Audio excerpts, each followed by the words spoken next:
நடிக்கணும்னு ஒரு கவலை. நம்மளாம் நினைச்சோம், எல்லாரும் நினைச்சாங்க அவர் சினிமா நடிகர் தானே. இல்ல, அவர் வெறும் கவர்ச்சி அரசியலோடு வரவதற்கு விரும்பவில்லை. தத்துவார்த்த ரீதியாக கலைஞருடைய பேரனாக, ஸ்டாலினுடைய மகனாக, எல்லாவற்றையும் தாண்டி பெரியார் அண்ணா கொள்கையை காப்பாற்றக்கூடிய வல்லமை மிக்க ஒரு வலிமையான திராவிட காளையாக இன்றைக்கு இருக்கிறார் என்ற அடையாளம் தான். ஐயோ, அண்ணா சொன்ன ஊரெல்லாம் நூலகம், வீடெல்லாம் புத்தகம் என்று சொன்னார்.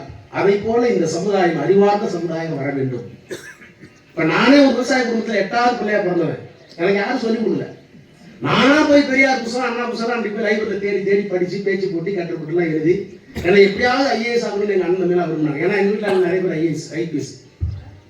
நான் மட்டும் தான் கடன் பண்ணிட்டு வெளியே வந்தேன். பெரியார் படிச்சு, அண்ணாவை படிச்சு, அம்பேத்கர் படிச்சு, ஒரு கிராமத்துல விவசாய குடும்பத்துல 8வது பிள்ளையாக பிறந்த நான் அரசாங்க கல்லூரியிலேயே படித்து, அரசாங்க பள்ளிக்கூடத்திலேயே படித்து, நாடாளுமன்றத்திற்கு 6 முறை போய் 3 முறை அமைச்சராக இருந்து நான் பேசுற ஆங்கிலத்தை பார்த்து மிரண்டு போய்க்கிறதுக்கு காரணம் பெரியார்.